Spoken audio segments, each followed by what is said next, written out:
have Jonathan Cohen with Corman LLP and the Chosen Life podcast. What a nice shirt. So honored to be here. Thank you for having me. Okay, so we've been doing a few podcasts for you here at the Crane Studios, but I think it's finally time that I started doing my own thing, mostly about learning from titans such as yourself. We didn't all grow up with father figures. You can relate as well.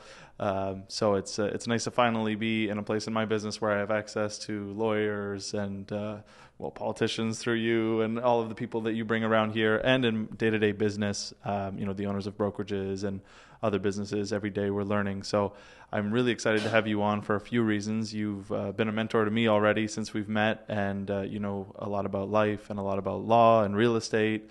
And you're just a plethora of knowledge, and it's been really good to know you so far, and I look forward to everything we both have going on. So just to start, I guess, why don't you tell us a little bit of where you're at now and a little bit of your background? As far as where I'm at now, as far as in the life sense, the career sense, where would you like me to begin? Let's do it a little different. So you're a father, a family's life. Where are you at in family life now? What do you got going on? So as far as family life, as far as my son and I, Jeremiah, we just came back from a road trip in Miami. That was pretty cool, when your son turns 16 and you get to jump in the car with him. I remember my first Florida road trip, I was 17. And I was just about to turn 18. I went with a couple of friends of mine, and we went down from Toronto, Ontario, Canada, down to Florida, took the route down to Chicago, Atlanta, come back up through New York. And just amazing time. And so I wanted to experience the same thing with my son, and just like watching him at that age, remembering when I was that age, that was cool. And we took our dog Ollie. So it's basically like the three of us and road trip and boom. And that's where family life has been. And then coming back from Miami to Toronto, and we're sitting here now, and we're supposed to be in spring. It feels like I'm wearing my winter jacket. So I kind of feel like I should have stayed in Miami. I kind of like, maybe I should have just stayed there for like 2 months, worked virtually, and then come back. So that's kind of where we're at family-wise now. Okay. Yeah. No, it was the cliche joke, but I'm like, are you sure you're going to want to come back after you go down there? No, that's great. In Toronto, Canada here, it's like 1 degree, so we are freezing our asses off. But we can swear lately here, I guess. It's your show, man. Yeah. I was going to do a bad joke that I was going to say when you were doing the intro. Go nuts. No, when you're doing the intro, I'm like, I thought this place looked familiar to me, but it's so different when you're on that side of the table. When you're on this side, it's a whole different ball of yarn. And see, I'm usually nice. I send to my guests ahead of time the schedule, and I tell them, let them know, here's the agenda. But in this case, we did decide together and said, don't tell me. Let's just jump in. Let's free-fall it. So I have no clue what we're going to talk about. I said, everything's open season. You can swear as much as you want. It's your show. Let's do it. Okay, so one thing my friends say about me is I ask way too many questions, but that might be good for an interviewer. It's a sign of intelligence when you can ask the questions, but especially when you can listen to the questions, That's true. Yeah, a lot of people ask, but they're closed. They already have their preconceived notions of what they're going to hear. When you actually stop and listen and you take it in, that's a sign of intelligence. And one of the first things I loved about you when I first met you, and I saw the twinkle in your eye when you're listening and you're taking it in, and you're really absorbing, like you're a sponge. That's very obvious, and that will always take you well in life. I remember, like, believe it or not, I was very shy growing up. Yeah. I never said 2 words as a kid. I just sat at the dinner table, and I just listened. I went to school, and I just listened. And at some point, I decided to get a job, and I was working at supermarkets, and I sat quietly in the back and did my work. But then when I came to the Gap, and I'm working at Yorkdale, one of the busy malls in Ontario, Canada, and it's Christmas time, and they're like, you're going to be the greeter. You're going to say hello to everybody. And I'm like, I don't know how to say hello to anybody. And it's amazing how, when you learn how to listen and everything else, and eventually you learn how to speak, when that stuff that they threw at you, it does stick. Yeah. And eventually you use it. Okay. Well, actually, I like how you do this in your podcast, but it's a good segue. So you went from stock boy to greeter, and now tell me about the professional. What do you got going on professionally? What do I not have going on professionally? It's like funny. Like, people ask me, like, do you actually ever get to do any work? And it's quite amazing, because people ask me, like, what do you do for a living? What do you consist? And everybody has.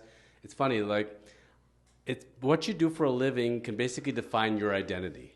Yeah. So being a young lawyer, when I was an associate lawyer on Bay Street, when you hear the stories that a person was working at their desk, on the weekend, and then they found the body over the weekend, and then by 2 weeks later, somebody else has the office, you say to yourself, is that really worth it? Do I really want to do this 24/7 and die at my desk and not fulfill anything? And that's one of the things I always promised myself was when I'm going to get into something like my profession, law, I'm going to learn it. I'm going to grind it. I'm going to live, breathe, and sleep it.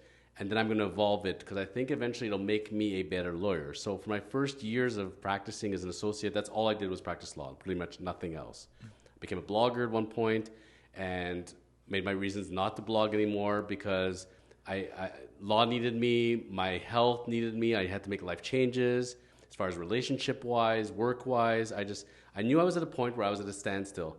And that's a lot of people in their professions. When you're young and you're growing up and you're going through the ranks, you're learning, you kind of reach a point and you feel like you hit a wall, you hit a ceiling, and you say to yourself, I can't keep doing this. Like, I'm not getting anywhere. I feel like I'm like on a treadmill, like a hamster, and I'm just, year by year will go by and I'm not going places. And that's where I made a decision to kind of go for myself. Ended up joining Kormans as a law firm, and now it's myself and David Korman. We're the partners. Jerry, the founding partner, retired. Mm-hmm. So when you look at my day-to-day, outside of the podcasting life, it's being a lawyer, getting introduced to clients, bringing clients in, working with clients, working with my associates, my staff, all the different offices. And so day-to-day, it's managing a law firm, running a law firm, working with lawyers, real estate transactions, corporate transactions, wills, power of attorneys, things like that. So it keeps me very busy. So it's like there's the admin side of things, and then there's the work side of things, and then there's the life sense of things. And then on top of it now, let's throw a whole bunch of podcasting on top of it. And podcasting in itself is a full-time job and a half, really. Yeah, so I was going to ask you actually, so the third thing, so we got the family life, we got the professional life, and this is professional life too. And you make the joke one day you'll be on, or maybe not the joke, you'll make the affirmation that you'll be on Oprah's desk one day, but... I'm not joking whatsoever. I will be on Oprah's couch, or maybe Oprah will be on my couch. I was going to say, the way you seem to be going at it, if you keep this up, you'll be bigger. It's funny because, people think, for example, like on podcasting side, so Chosen Life started up early in the new year, and so I've only been doing this for a few months now, but the reality of it was when I was doing blogging, and I was doing it over a decade ago, and it was on a pretty big scale, it's not much different. I've taken all the principles I learned back then. It's funny. You come as a lawyer and you learn how to write. So you take writing and you learn to blogging because you don't want to do spoken word because you're scared of your shadow and you don't want to talk to people, so you can hide behind the written words. Yeah. And then you start to learn as a lawyer, you have to meet clients, you got to interview them, you have to close their transactions, so you got to talk to them. So now take the talking, take the writing, bring it forward into podcasting and just do the same thing. So essentially, really what I'm doing today in podcasting, I was doing that over a decade ago in blogging, except I'm just speaking it. And it's kind of cool, actually, because when you're writing it, you got to go back and edit it, and there's a lot of work from the writing side of it. When you're speaking it, it's flowing out. You have to have a script if you want to use a script, or at least have points for an agenda, certainly. Mm-hmm. But if you feel comfortable talking, I would say talking and doing podcasting side, much more fulfilling than writing. Yeah. And also, it's like I described to Steve Carsey in the new documentary series I started up with him. Mm-hmm. It's that if you write, we're going to write a book together. And if you're going to write a book, like an MLB player and the writer, and we sit down and write a book, the problem is with that book is how many people are reading the book, but yet all those interviews you did to transcribe to get that content to go into the book, you lost the interviews. People don't want the book, they want the interviews. That's what we're doing here. You know what? It's funny because you say that it's very similar what you were doing before to podcasting, and I make the reference. It feels like you've been doing this for 10 years. So it really is translating. Like, you've got the dedication, which is on that level of you've been doing this a long time as well, but also you're taking it all very seriously. You're very passionate about it. Like, you glow, just everything. You live and breathe this podcast and what you do with work. And it's going to be a funny time when the podcast is going to just grab more and more of your attention. I'll give you a little bit of a hint, by the way, the screen went black. So I learned a lot of this through yoga meditation, actually, out of everything. And you'll ask me why. So I'll tell you why. Yeah. When I left blogging, and part of the thing I left for blogging, the reason I gave, and when I gave off the site to my head writer, he said to me, "Why? You love this blog. You eat, breathe, and sleep it." And I said, "I'm done. I am not going to write about life. I'm going to go live life. So I'm off to go live life. I'm going to go do some yoga. I will see you later." And I quit. I went to yoga, but I didn't quite quit. But I needed to go a different route. part of yoga, people think, yoga as far as, the stretching and the health. I used it to get my body in better shape. I was in terrible shape at the time, terrible health. And yoga helped me physically. But it was the shavasana. It was learning to meditate before and after class and going to take meditation classes. And what I started doing was I started picturing the life I wanted. Because I sure as hell did not want the life I was in. Yeah. Like, I don't want this job, and I don't want this relationship, and I don't want to be where I'm at today. This is just the worst life possible. This is not what I signed up for. I'm getting one life, and I'm going to live the life I want. And I started picturing the life I wanted. And that's where I'm at today. Back then is what I pictured today. So even like when I go to work out, when I'm training and it's going well, I'm not looking in the mirror and seeing what I'm doing right now. I'm doing the training, but I'm picturing in my mind what I would look like ideally when I'm doing my reps, and that's what I'm doing. Gotcha. It's the manifestation part of it. When I got to podcasting, it came from the use of manifestation again. I was watching everybody else's podcast. I spent 2 years on the couch in my free time, like not watching TV. Now I'm going to start watching YouTube. You know what? YouTube is great. I'm going to start watching all these podcasts. And as I watched them over and over, I saw what people are doing wrong. I saw how really boring it was. Yeah. It's the same thing over and over. It's the same conversations. It's the same wrestling. It's the same cars. It's the same watch talk. And it's the same literally, nothing is changing here. And then I get bored and I move off to the next podcast. I said, wouldn't it be cool if we had a podcast where we just took all this stuff and blended it together, and then it'll be interesting. And that's what I would do. And I started picturing what it would look like. So when I came to you, by the point where we started doing it, I had been visualizing for 2 years what I would look like if I did it. Yeah. Yeah. Okay. So you are huge into fitness, and this is actually a question. So back to some of the more selfish questions that will help me and the viewers. Selfish for you or selfish for me? Well, so this question is going to be, so back to the tactical. So as someone who is like, there's very few people that are as busy as I am and probably busier. You've got the podcast, you've got the business, you've got your son, you've got everything going on. As someone, Ollie the dog. Ollie the dog. She's here, by the way. Oh yeah, we'll bring her up.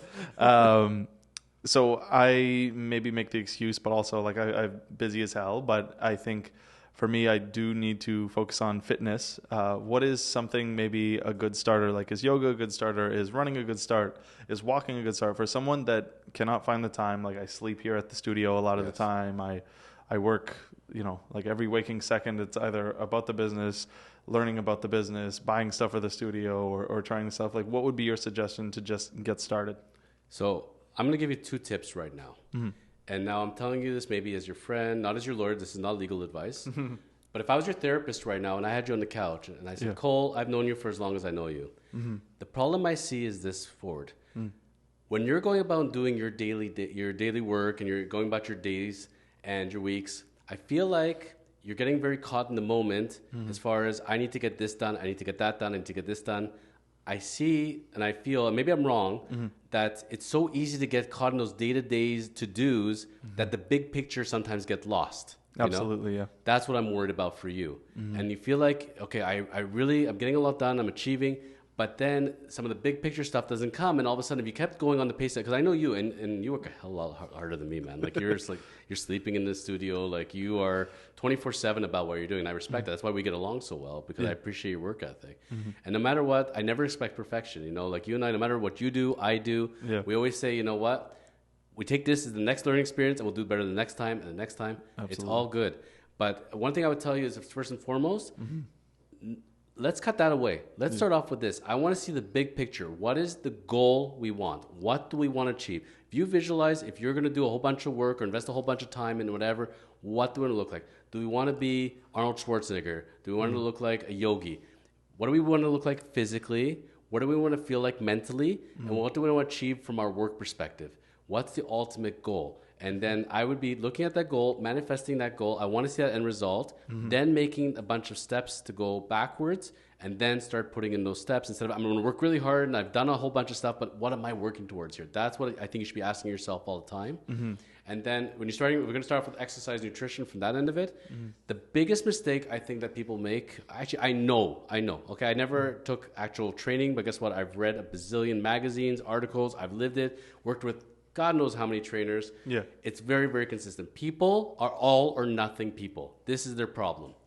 I'm either going to go to boot camp and I'm going to go to 1 week boot camp and I'm going to lose a whole bunch of weight and I'm going to feel freaking amazing, or I'm a runner, so I'm going to go running. Running's going to solve it. When's the last time we went running?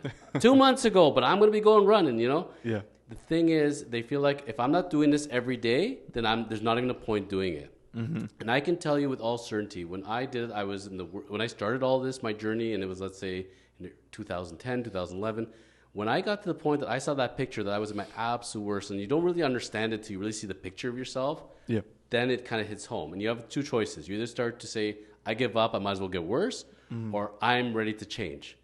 What I found, it took me about 3 years, and I kept relapsing, I kept coming back. First of all, I tried to find the right people that can advise me, whether it be, I worked with a nutritionist, got her to make me meal plans, and all she did was she incorporated one new thing every week. Took out one thing every week, sometimes for 2 weeks. Little changes. I decided to get into yoga. I go once a week, maybe twice a week. It doesn't have to be 5-7 days. You know those guys that go sign up to Fit for Less and they get their $10 membership and they go for 7 days in a row and then they're sore as heck. I'm going to take a couple days off and they don't go back.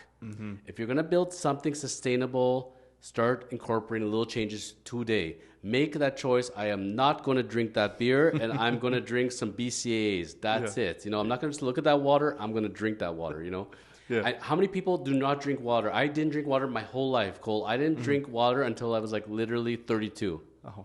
I don't know what the heck I was drinking cranberry juice and orange juice or whatever, like sugar water basically, right? Yeah. When you don't drink water your whole life, you cannot go and drink 8 glasses a day. Yeah. Drink half a glass a day. Drink 1 glass a day. Come back to me in a month. Now add another half a glass. Little changes, and before you know it, those are just completely sustainable. If you can do it for 6 weeks, the habit is now formed into a routine. Develop those routines slowly. So little consistent changes. That seems little good. tweaks. Yeah. Little tweaks. And it's funny you say that, like, we're all or nothing, because obviously with work it's that way, and then with working out I'm just like, okay, how do I figure this out? An hour every day.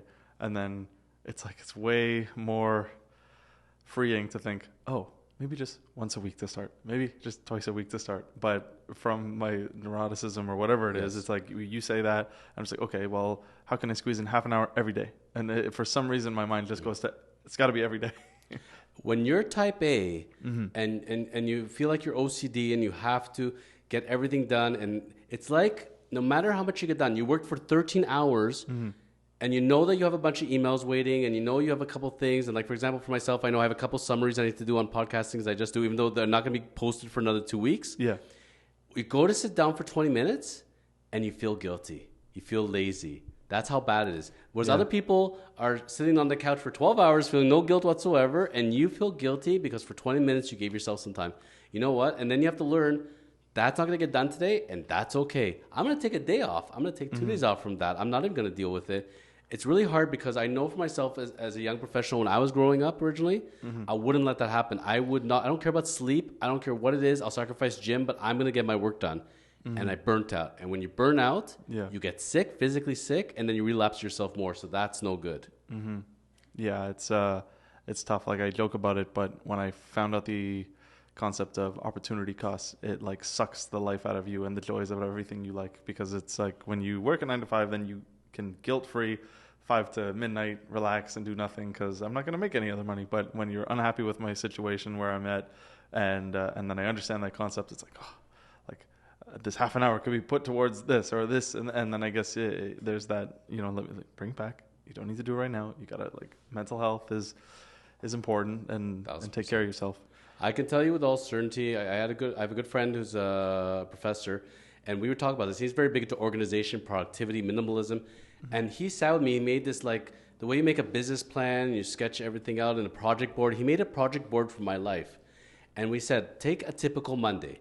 From the time you wake up to the time you go to sleep, exactly what is your routine? What time do you wake up? Brushing your teeth, taking a shower. When do you eat?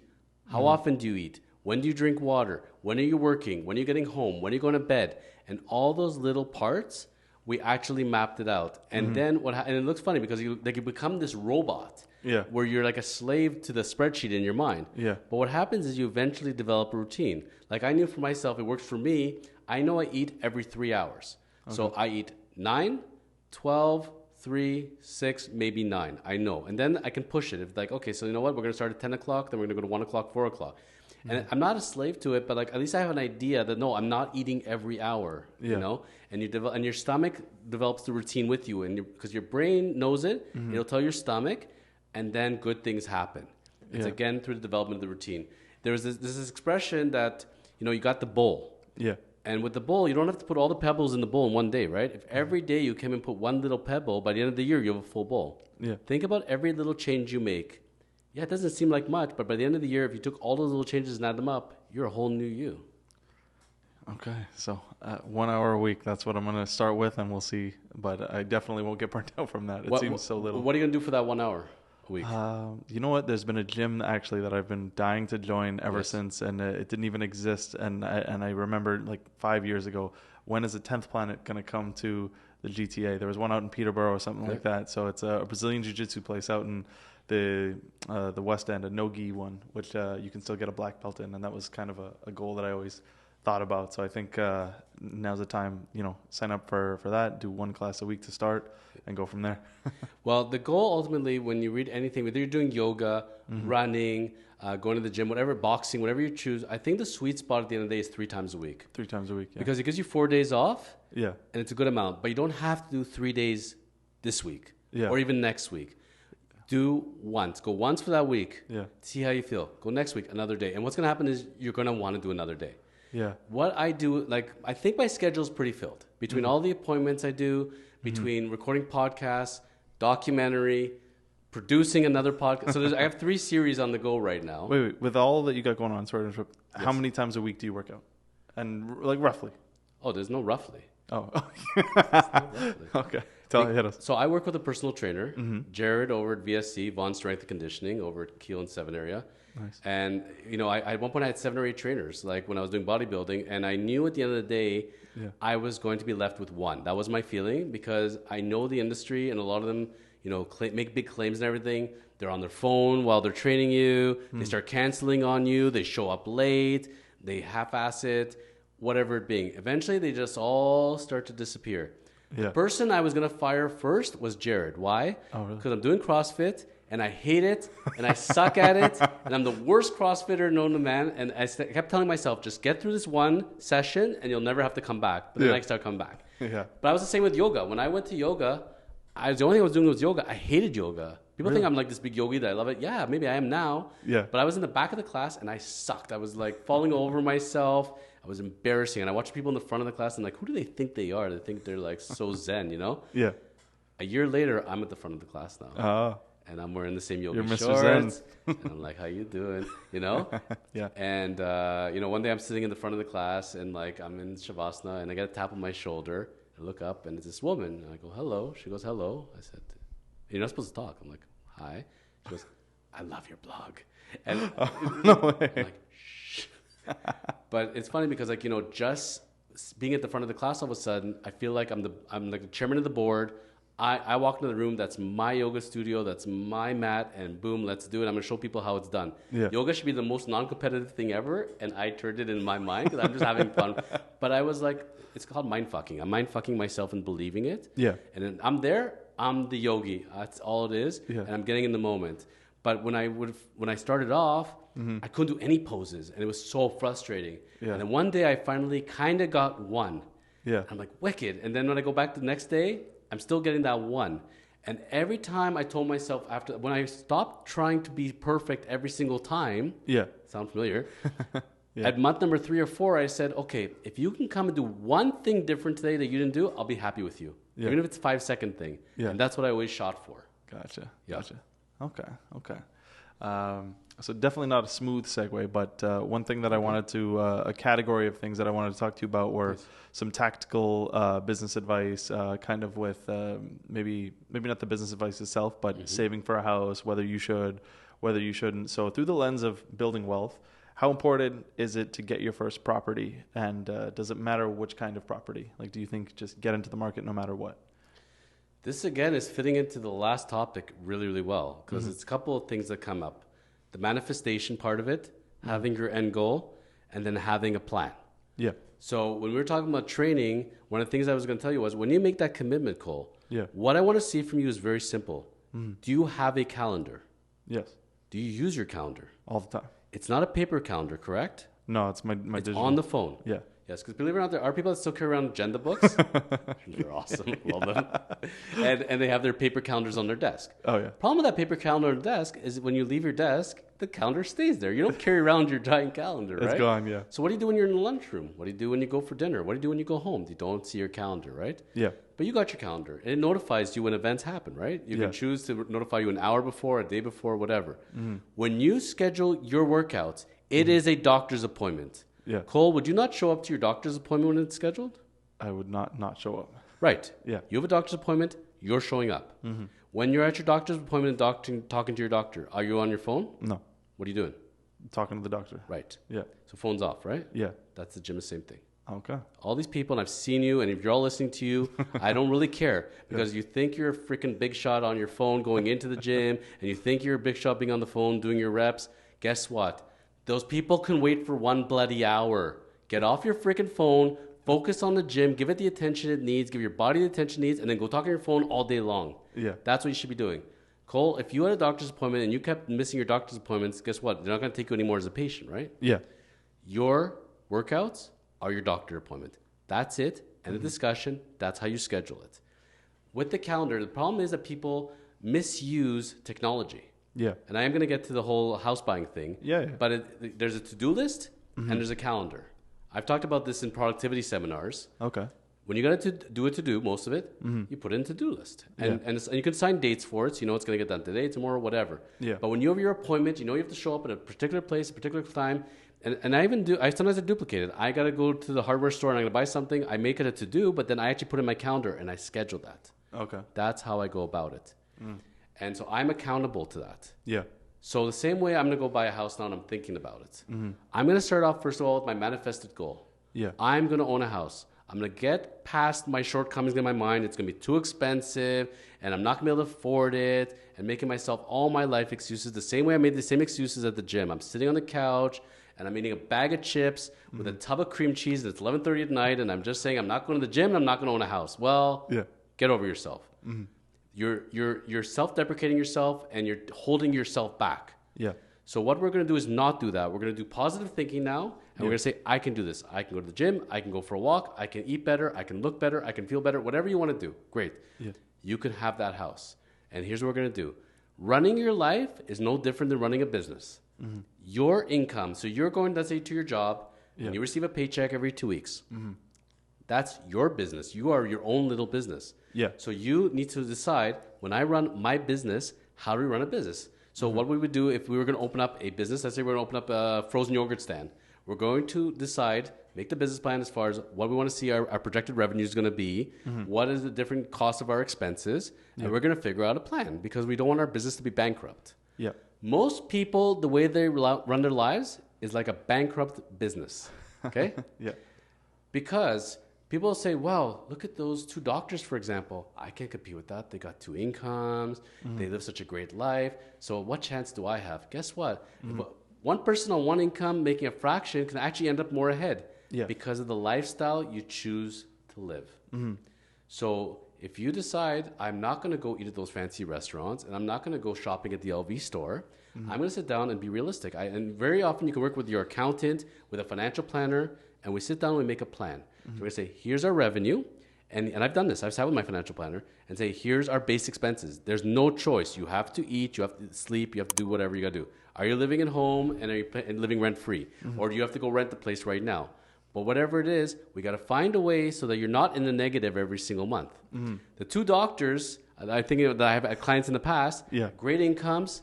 And guess what? They come time to refinance their mortgage and they're rolling in 8, 9 debts into that new mortgage. Holy. They got 5 credit cards, 2 lines of credits. They got car payments. Cole, they're living way beyond their means. So this is how people get like they're 70 and they still have a huge mortgage on there. Is they don't think of it as something to pay off. They just keep rolling their debts into it. So you buy a condo for $300,000. Yeah. That condo in 5 years is up to $500,000. Yeah. You should have $200,000 in equity.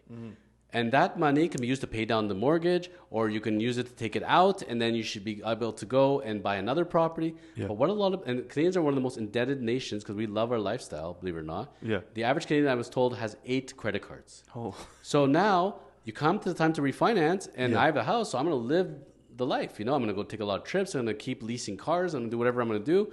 And then all of a sudden, I'm 90 grand in the hole. I'm 120 in the hole. Oh boy, and I'm paying high interest rates on those. Yeah. Well, and then your mortgage rep says, hey, we'll just roll that into a higher mortgage because you got the equity in the house because the house went up, and you could be paying, prime -1. You're laughing. Yeah. So you're paying next to no interest. Yeah. But guess what happens? You're still in debt and you've never gotten ahead. Yeah, and then I guess it's a slippery slope after It's a that. slippery slope. So my advice to a young buyer, without giving them business advice that they'll sue me, and this is not legal advice either. Yeah. But if I was smart about it, I can tell you from my experience, I was working since I was 13. Okay. Yeah. And I was shy, and I didn't really have a lot of friends, and girls didn't look at me. Mm-hmm. So what I went to do my jobs, and I saved my money and went home and watched Mr. Bean with my mom, and I had a good time. Yeah. But what happened is when you're 7 or 18, all of a sudden, there's enough money sitting in the kitty that you can go and put a down payment on a condo. Yeah. Yeah. Boom. The key for all the first-time buyers and everybody else, please, please, please, is get that 20% money if you can, not to have to go to high-ratio mortgages. Calculate, I want to buy a condo, I want to buy a house, whatever it is, townhouse, freehold, whatever, and calculate it out and say, what do I need to do to get that 20%? So the secret is to get the 20%, and then what is it going to cost for me to manage this property? Yeah. People forget that second calculation. They think, okay, as long as I get the 20% and I qualify for the mortgage, I'm good. Well, now we're got to reevaluate the business because that business that still has that same revenue has a lot more expenses. We got a mortgage payment. Yeah. We got property tax payment. We got insurance. We got utilities. And guess what? You may have to do repairs at some point. So it's good to have money put away in a reserve fund for yourself. Yeah. You need to plug all this stuff in so that you can manage your business. But if it's done right, you could have almost any income. And you can have almost situation. You're just going to be able to be realistic on the type of property you're going to buy and how much it's going to cost to carry. Yeah. So how many people in 2007, 2008 came to me and said, I know the U.S. market's crashing. I'll wait a few years and I'll save some more money and then I can buy a bigger place. They come back to me 5 years later. Well, yeah, I got 50,000 more than I would have, but guess what? The properties have gone up by 400,000. Oops. Yeah, you lost that race. And anything you buy, Cole, if you buy a property, a starter property, and then in 10 years you want to change it and values go down, chances are you're upgrading. So what you're upgrading by is going to go down proportionally more than your property. So if you have a starter property, percentage-wise, that goes down by 10%. Yeah. But you're buying something that went down by 30%. Yeah. Winning. Gotcha. So and if yours goes up, then you got to buy the next thing that goes up. It's just a cycle like that. Yeah. Yeah. Okay. So one thing, I guess, I know how important it is for a lot of people to get property. A lot of business people. And going back to opportunity cost that just sucks everything out of me is at some point I will just be sitting on that liquid cash if I decide to just stop spending it. Well, you see every time you walk into the studio, there's more and more stuff and Absolutely. more and more people. One day I got to slow down and maybe take some and put it aside. But right now where I see so much upside, without knowing too much about everything that goes on with my finances, I guess, could you make a guess or any insight of when would be stop allocating all that money to the business and a timeline of getting a property for security? Because at this point, it's just I'm all in on myself every month, betting it all. But see, to me, when you're investing in the business, you're investing in something tangible. Yeah. I'm okay with that. Yeah. If I go to LV and I buy myself a $3,000 t-shirt, I have nothing to show for that afterwards. Yeah. So investing in a business or investing in real estate, to me, when you're telling me I'm going to invest in my business, that's like buying a multi-unit res property. Okay. Like a property where you buy in real estate and you have multiple people living in there and you're collecting an income stream. That's okay, Okay. But on the same token, a lot of entrepreneurs are being held back from their fear of spending. Okay. They're trying to do everything on the cheapest possible because they don't want to spend the money because they want to be profitable as soon as possible. Yeah. Taking this business, for example, part of the reason why I love working with you, the quality of your production, the quality of your equipment is second to none. I don't want to be anywhere else but in this studio working with you. Thank you. Because when you buy a production, you're buying the producer, Yeah. Yeah. And really, I'm buying you. But on the same token, not just you, but your equipment reflects in that. Yeah. So you have the highest quality equipment. It shows in the production quality. You're investing money to make money. Yeah. To me, that's a no-brainer whatsoever. And any business book that you read, anybody who thinks that they're going to start up something, you're not going to be generally making a profit in year one. Yeah. It's not the sweet spots are somewhere between year 5 to year 10, depending on what you're doing. Yeah. Yeah. That's okay, as long as, again, I would be sitting with you and I would give you shit about this. Yeah. Is I want to see a business plan, and this is very simple. Is what are we projecting our revenues to be every year between year 1 and year 10, let's say? What are our expenses going to be? Because the greatest investments are going to be at the beginning. Yeah. Then it's going to drop off, and eventually you're going to have to start slowly over time, replacing things, adding to things. That's okay. Yeah. Any of this is fine as long as you can tell me with certainty I have a roadmap, a business plan that's showing me this of where I'm at. Without that, then you're just spending at will. The same way I'm working really hard, I'm doing day and night. What are you working towards? What are you spending towards, and what are you working towards? Everything you do in your life should be in a spreadsheet, a to-do list, somewhere. Because what happens is you're emptying it out of your brain and you're putting it on that paper. So first of all, your brain stops freaking working in cycles and worrying about it. Yeah. That's what happens. When it goes into to-do list, then you can tell yourself, it's there. I don't have to worry about you. Good night. Yeah. That's it. I bet you have a lot of sleepless nights when you start things up and I could have done this differently, that differently. You know what I do when I do that? I come in, I'm thinking, I stop my sleep. I go, what is everything that I'm thinking about right now? And I put them on a to-do list. Yeah. I assign myself a date of when I allow myself to think about it. Oh, nice. Then I go to bed. And if I still think about it, brain, it's time for sleep. Yeah. It's a to-do list. I'm ordering you to go to sleep. Yeah. I will see you tomorrow. Yeah. And I make my brain work for me, not me work for my brain. You have to mind fuck yourself. You've got to be able to think this way. But again, if it's not, when you see it on paper and you see it, it really hits home. Yeah. Like the way you put me sitting here instead of sitting over there, Yeah. it creates a different mindset. You want to have the business mindset.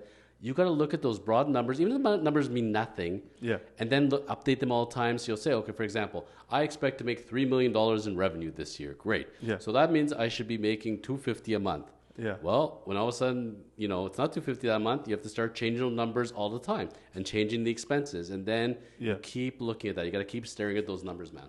Okay. No, yeah, just keep track of everything. I like I started carrying a notebook, and it's funny, like, if you're having trouble sleep, like the two best things ever, it's like a magic pill. It's just like work all day, and then at night, like it's so funny. I'm thinking about all these things, and then just write it down, and I just pass out. Like as soon as that last note, like that you're stressing about, because you're worried about, like, am I going to forget it? Like, how do I process it? And then it's funny because when you write it down, you might wake up with the answer because your brain still like processes some stuff like that, right? Absolutely.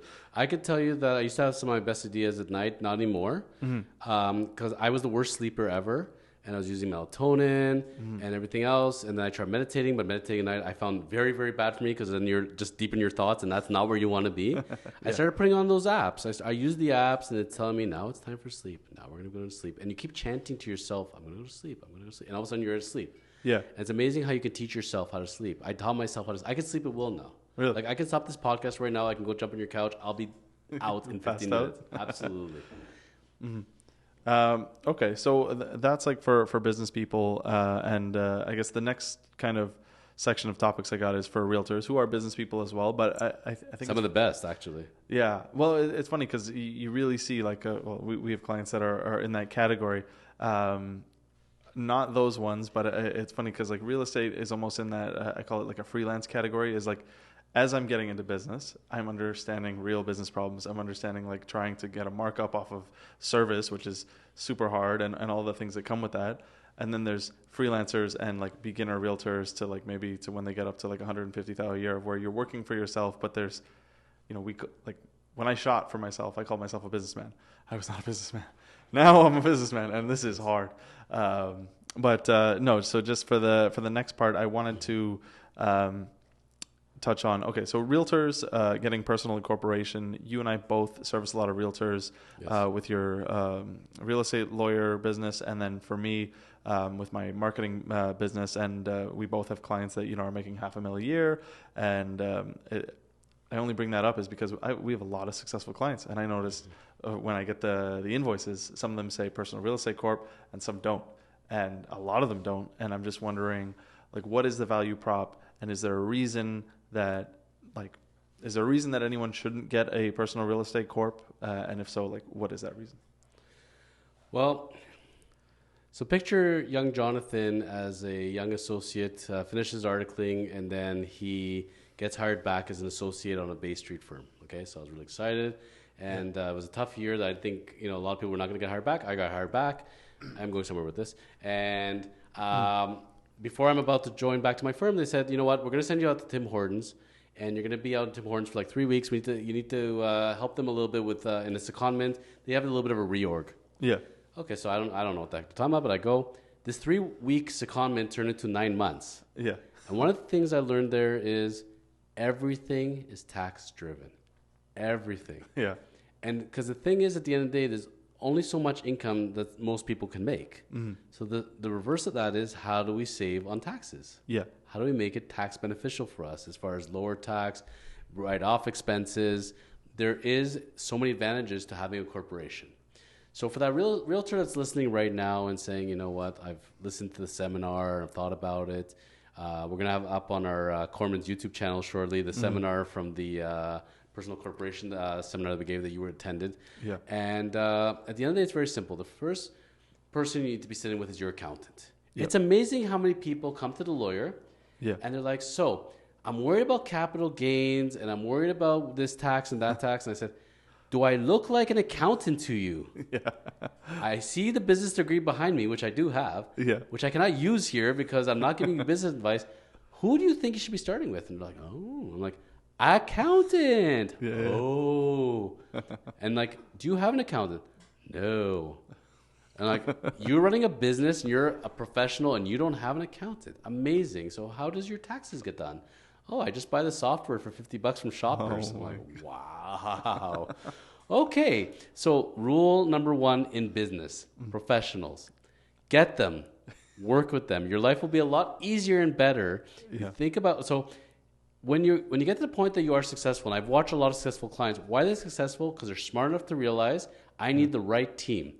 This team will take care of everything else that I don't have training in, I don't have understanding in, I don't want to do, or I just can't be bothered, whatever it is. Yeah. I know how to clean a house. Yeah. I have no interest in doing that. I've done it plenty.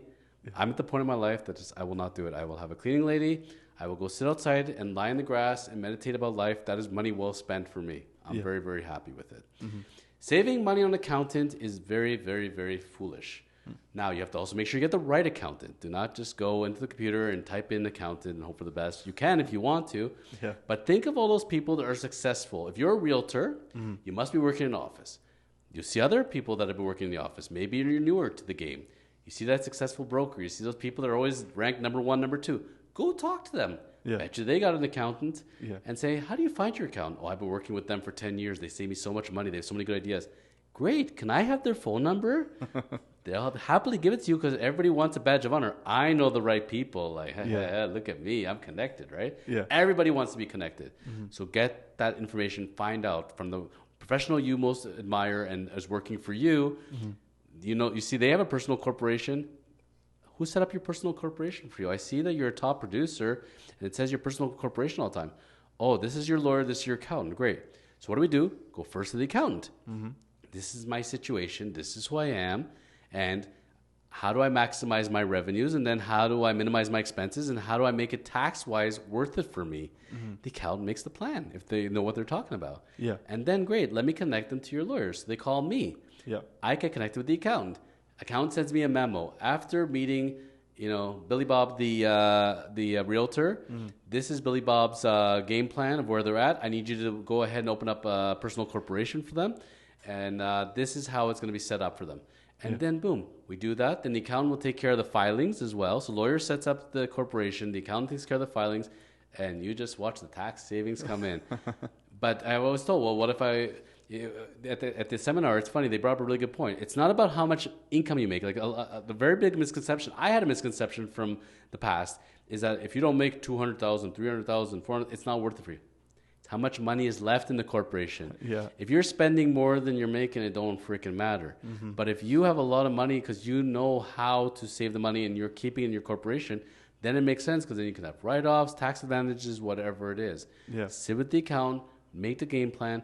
And the other thing in my mind, which it was not raised at the seminar, and I was going to, and I said, I'm going to let this one go because I just didn't think the room was going to take it very well. Yeah. But I feel like if you're not there yet, set up that corporation. It'll motivate you to get there. It's like shooters have corporations. I want to be a shooter. Yeah. I need that personal corporation in my life. A measure of a person is the number of corporations they own. Yeah, Go with that, sure. Well, you know what? It's like a good incentive too, because I think the corporate tax rate's like 12.5%. So even if then it's like, and I could be wrong, but if you're in that, like you're making 80, 90, it's like, oh, well, if I save it and that's all I have to pay, maybe I'll save it now. So it's a good incentive. But picture you have that 80, 90, but you're saving 40 of it. Yeah. 40 times 10 years is 400,000. Yeah. That's a nice chunk of change. Oh, yeah. And chances are you're probably, if you're anything worth your salt, you'll incrementally grow regardless, right? Absolutely. Okay, so another thing for real estate, Please. commercial leases and purchases. Do you guys help with that kind of stuff? Absolutely. There's one point in my career, that's all I was doing. Really? I was a leasing lawyer exclusively for like 2 years pretty much. So I heard those can be extremely complicated. I remember doing the commercial course in Treb and all that, and a couple of the people there I think had already done a couple of commercial deals, because at the time it was you did the first 3 courses, then your license, and then the after. But they said that these leases are crazy. I think it was some guy was doing a lot of gas stations, and he said like, "There's no way you could put this, because like we're putting together these 12 clause contracts and stuff like that." But they said that I've got this crazy good contract. I had it written up once, and I reuse it because all I do is like gas station leases or something like that. So what goes into a commercial lease? How important is it? And are they really as crazy as like how much work is this? Like what goes into that? It's a lot of work. It is a lot of work. Yeah. And it's somebody that has experience in it. Like I do leases in my sleep because I have drafted, I've amended thousands of leases. Like, I've been doing leases actually since I was like a young kid. Like when I was in like grade 6, grade 7, I was like helping with lease work because my family was in property management. So I have a big advantage that way. Like we only talk real estate at the dinner table. And like I was writing letters to tenants in like grade 7 on a typewriter. Okay. So yeah, I have a pretty good understanding with it. Yeah. So part of the problem is that, you could be the most sophisticated business person, you have great education, experience, and you've never done leasing. Yeah. And it's like brain shuts off. It's like Latin. Yeah. I remember like, working on a lease once and amending this lease and everything else and trying to negotiate it. And then they come to me and they say, oh, by the way, I signed a 3-page letter of intent. I forgot to mention that to you. Here you go. I said, this would have been very helpful before I did all the work on this lease, because you signed this letter of intent without checking with me first, and you already agreed to a bunch of terms, including the fact that you agreed to enter into the lease no matter what, subject to reasonable changes. Oh. Right. When I get the letter of intent or an offer to lease, so there's letter of intent, which is like usually the 1 or 2 pager, then you have the offer to lease, which can be like 5 pages or sometimes 10, and then you have the monster lease, right? Yeah. When I'm negotiating on behalf of a tenant, I put in a clause that's very specific. This offer, this letter of intent is subject to the tenant approving the actual lease, and if we can't come to terms of the lease, this document is void. Have a nice day. Yeah. So, but when you sign a 3-page piece of paper, and you're committing to the 60-page document without even having seen it, not the best thing in the world. No. So if you have to always, and I tell my clients this when we start working together, especially in business and leases, don't sign your name to anything before you bring it to me. It's just very simple. Know what I do for a living. Yeah. I help you sign things. I don't you either go to court or I help you sign things. Signing will, signing contracts, signing real estate transaction. Before you're going to go put your name to something, should I get my lawyer to look at this first? Because think about it. It's what they do is they'll just sign without. It's standard. Don't worry about it. Then they bring it to me. Can you get me out of this? Oh, every time. If you just brought it to me at the beginning, this could have been solved. So from the lease standpoint of view, and this is both landlord and tenants. Yeah. There's landlords that are just going using generic leases, and it has nothing to really do with the property. Some of the clauses are even conflicting with each other, and that's a problem. Yeah. And the problem is laziness, no experience, and no foresight. Mm-hmm. It's like what I operate in is very simple. It's what can go wrong. Mm-hmm. I think about the scenarios of what can go wrong with this tenancy, and does this lease cover it sufficiently if I'm acting for the landlord or if I'm acting for the tenant. People don't think about those meat and potato things. They're like, okay, so landlord has to do this, tenant has to do this. And what if they don't? Yeah. We're just looking at each other now. I guess we're going to mediation. Yeah. Why don't we have a clause in there that says, okay, now I can void the lease, or now you're going to pay a penalty, whatever it is. Let's think of this kind of stuff. So yeah, leases can get really, really complicated, and the work in it is understanding your client. Are they the landlord or tenant? It's a very different creature we're crafting one. Yeah. Very rare we'll craft a lease for a tenant, but I've had it, especially when it's a bigger player. Okay. So like, for example, if you're like Walmart and you're going to go lease a space, you're using the Walmart lease. You're not using the landlord lease. Yeah. But when Walmart and Smart Centers come, they're going to use one of their leases, but then there's going to be like 1,000 changes for it. Gotcha. And then it's being able to understand what could go wrong, what should be covered off. And one of the greatest mistakes that commercial lawyers make is they use these generic leases. I got a great precedent, and I'm just going to use it, but I don't actually read it. And I maybe negotiated some items in a different lease where I gave up some stuff, but I don't remember doing that. So now I'm going to use this horrible lease for the next person. I'm giving them a bunch of stuff which I don't remember giving. Yeah. Because we get lazy. And a lot of people get lazy, right? Yeah. And landlords don't use a lawyer. They just use the last lease. So they take the last lease, rub out the unit number, rub out the rent, rub out the name. Here you go. Yeah. You negotiate a bunch of stuff that you gave to the other tenant. Now you gave it to this new person without even them asking for it. Gotcha. That's very, very dangerous. That's a dangerous game. If you're going to use a precedent, it better be blank with all those items. Give all the options. Yeah. But wipe out the conflicting ones. You're either giving this or this. You're not giving both. So be very, very careful with that. Gotcha. Okay. So from the lens of the little guy, which I'm always looking out for, Yes. Commercial real estate is scary. Is there a way, and if so, how much does this cost, for me to, say, help a seller, buyer, leaser, landlord in the commercial space, not know much, but not want to get in over my head, and maybe I go to a more senior agent and say, hey, I want to do it with you, but is there a way that I could go and say, show this commercial buyer around, and then come game time, have you build my list of clauses, tell you about the property? Is that something, is there a way to do that? How much does that cost? Is there a way for you to help them break into their commercial career? So are we talking right now about purchasing commercial properties or leasing them? I feel like leases would be more complicated, so let's do lease. Leases? Okay. Yeah. So I think it's very, very simple. So if I'm a realtor listening to this and I'm going to break into it, I'm going to help either the landlord or I'm going to help the tenant. Yeah. Either way, same item. Yeah. So you're going to prepare your RIA type format with the right schedule. I would get connected to the lawyer immediately. Yeah. And immediately. Because what will happen is we will have the schedule, which for us is usually like at least 10 pages. Yeah. And we're going to put in all those items, the main items that we want to cover off, because we don't want to have to negotiate that over again. We're making like baby version of the other lease. Gotcha. But we need that schedule in there. And if we're the tenant, again, we want to make sure that we're not getting locked into the lease unless we agree to it. And if we're the landlord, we do want to lock the tenant in there. Gotcha. So very, very different considerations. You come sit down with the lawyer and tell them, okay, so how much is it going to cost me? Well, when it comes to leasing, it's very different than buying, let's say, a residential condo unit. It's just not the same considerations because it's based on time, how much back and forth is going to be. Okay, I'm preparing you a schedule for your offer lease. Now I have to prepare the actual lease itself.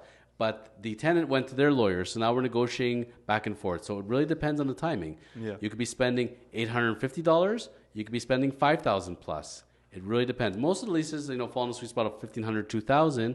Gotcha. But it just depends mainly that there wasn't a lot of back and forth with it. It's that at the very least with it, if and I have people, you can just take a glance at it. I'm like, yeah, it's fine. Like, what do you want me to tell you? Yeah. You want it done properly, you're going to have to spend for it. Yeah. If I'm going to take my car and I'm going to go drive to Miami, can you just take a glance at my car and let me know it's good? No, I want to know it's actually working. I don't want the car to collapse on the way to Miami. Will it get me all the way there? Right. Do you want your lease to collapse while Yeah. And they're going to come back to the lawyer. How come you didn't protect me? You just had to glance at it. Yeah. You It's a didn't lease. say make it hold up in court. Yeah. Make a choice. You're either going to spend properly or not. Yeah. And if you're going to spend it properly, you got to, again, it comes back to what you said before as the business owner. You got to spend money to make money. Yeah. Let's say it costs you $2,000. And let's say in the negotiation of the lease, the lawyer actually saved you $5,000, $10,000.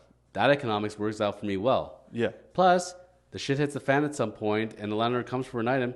No, we negotiated that. You can't do that, landlord. You got to spend money to make money. Yeah. And that's where it also blows my mind generally. Like, people come to hire a lawyer and then, how much you charge? Oh, can you do better with it? You're buying a $2 million property and you're busting me for $50. Seriously? Yeah. You know, if there's one person you want to keep happy, and the smart people know this, keep your lawyer happy, keep your accountant happy. Pay their bill when you know you're working well with you, and don't bust them for $50 to $100. Yeah. Because guess what? You're getting way more value out of it. When you show appreciation, people work well together. That's it. You really want to go, you know what? I'm going to go to another law firm. And I call it the law firm over the convenience store, you know? But like, I took that from somebody else. Yeah. But like, bargain rates. And guess what happens? I can never reach the lawyer. Lawyer never responds back. I don't know who's signing me up. I don't hear back. Yeah. A problem came up. Now they're charging me extra all of a sudden. Yeah. It's funny, at the end of the day, you get what you pay for. Absolutely, yeah. Even with the like the photo business, like people will compete with us and like, oh, that guy will do it for 100, and then I have to explain to them, it's like we could do those terrible photos for even less than that guy because we already are very well priced for where we're at. But it just be like the easy way is you get what you pay for. Absolutely. When I put my name, I put my reputation, my firm's reputation on the chosen life.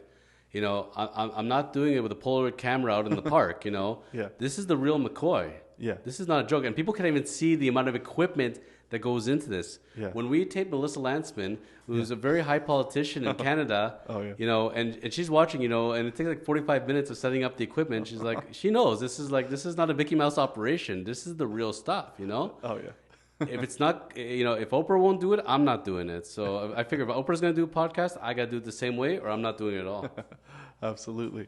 So before we move on to a couple, there's two clauses specifically, and you can say pass on them because they're, I think they're janky. I heard clauses, so everybody will say pass, but go ahead. Well, okay, so when I was in, so funny enough, I've been a realtor for like 11 years now, even though I'm not really practicing super hard. But I remember when I started, I would go to the weekly class, and one of the things... They're called training sessions, Cole. Yeah, listen, I'm not good at it. But the trainer said, for whatever reason, there is when they were talking about discounted commissions, and he said that there was a clause that you could put in the buyer's rep, like in a schedule, and it said that any agreement of purchase and sale that is going to be signed must include the following clause, that the seller agrees to pay the purchaser's agent, like something along these lines, a full commission. Is there any way that holds up? I don't understand So basically, what were they concerned about there? Exactly? So it was to avoid the possibility of, you do your fiduciary duty, you show your buyer this 1% offering commission property, and it's like to avoid the conversation or to force your 2.5, because I know it's you're obligated for the 2.5, but they wanted to put the obligation onto the seller without having an awkward conversation with the buyer saying, hey, I need 1.5% because they're only offering 1.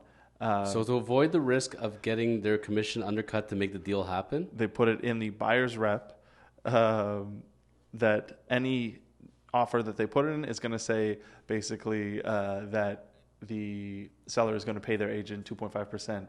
Forget the whatever they're offering. Have you ever heard of that? No. No, because in order for have the discount, the buyer has to agree, the seller has to agree, and then the agent has to agree. Yeah. So nobody's putting a gun to the agent's head. Like I don't understand that. I think it was just like an avoidance tactic. Okay, and so the other janky one is the escalation clause, and the reason I gave you the out is because I've heard this is all crazy, but I had one on the last condo. Okay. They said, and it was funny because it was like a $50,000 difference. So I'm like, you made this offer, you've got this stupid escalation clause in here, and then without getting into details, like it was already like if it wasn't already gray because it was an escalation clause, just because of the way the prices worked out, it was like extra gray.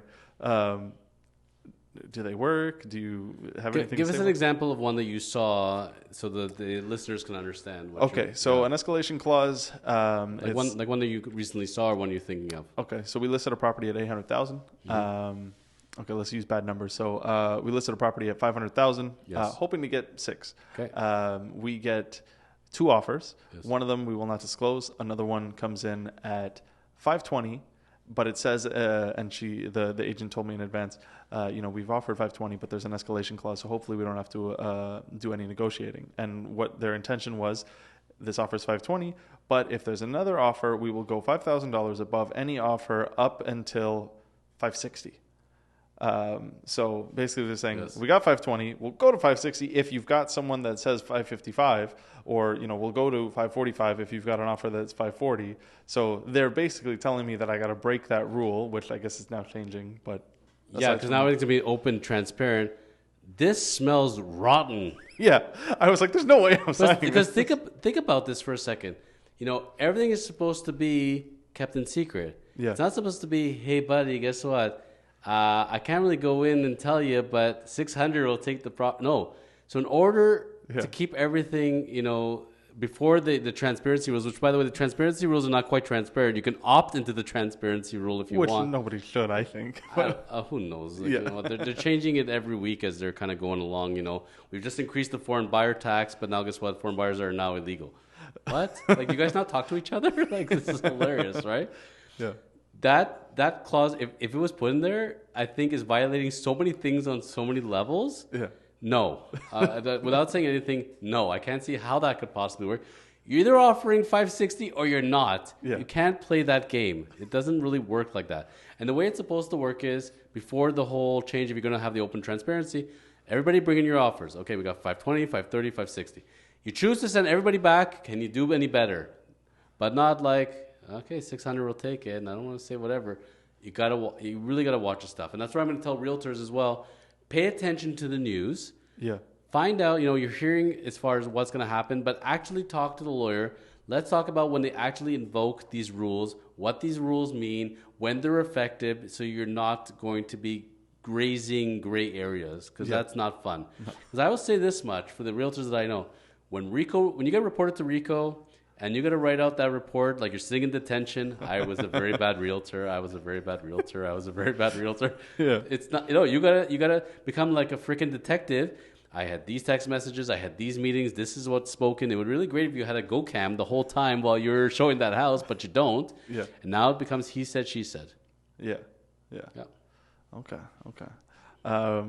So I guess outside of real estate now, just for There is life outside real estate. it doesn't really seem that way, to be honest. That's what to lawyers that tell me that. I said, guys, you got to go find do something else, please. Yeah. No, so for kind of just business advice, you seem to be a very good schmoozer, and you really get to know people. Like, I'm a pretty introverted person. I find it hard to reach out to people, but we have a lot of the same clients, and we have a couple of big clients that are mutual. I can't confirm that or deny that, but go on.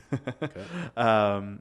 So in terms of clients and meeting clients and trying to grow your business, like grassroots style, do you have any advice for young entrepreneurs, or even older or more tenured, of like how to socialize, how to make that good first impression, how to follow up, because that's a big one after you've made an interaction with someone, and then how to foster a good relationship after that? Because I see the way you move, the way you walk, the way you talk, and I'm pretty good at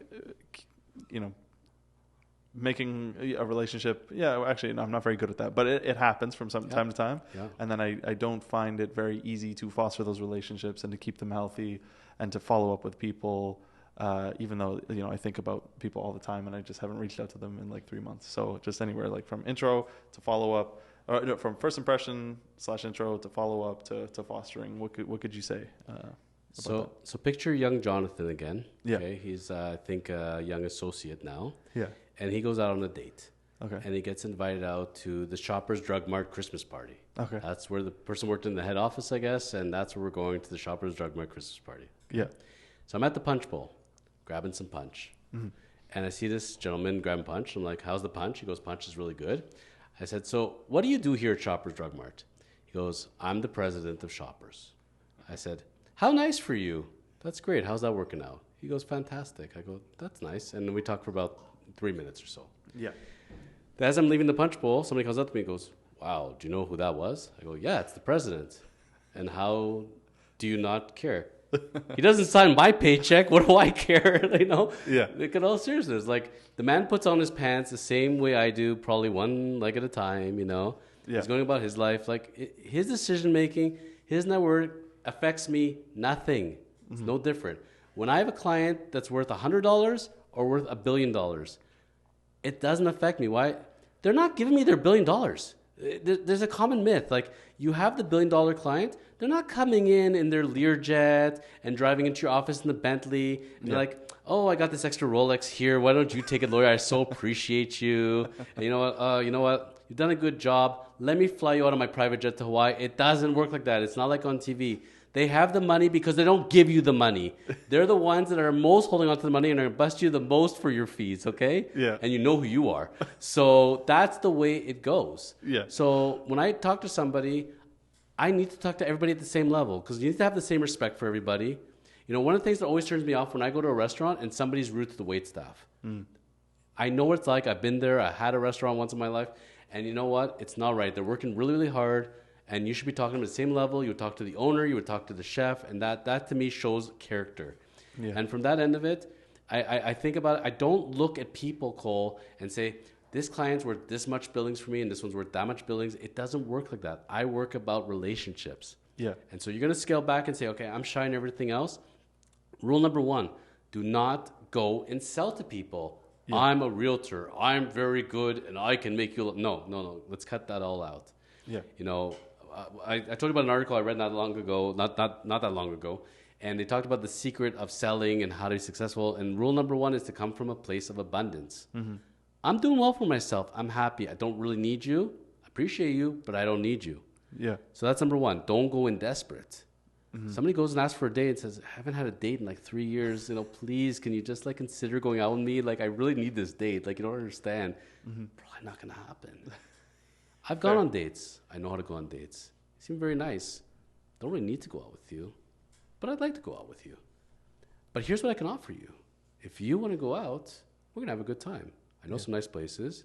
You're probably going to laugh at me, and that's it. Whatever it's got to be. You're building relationships. You're not trying to build sales. Yeah. When I first met you, one of the first things I said to you was, I like that watch. Yeah. And we talked about your watch. Yeah. I don't know you about anything, but I really liked you because I like the watch.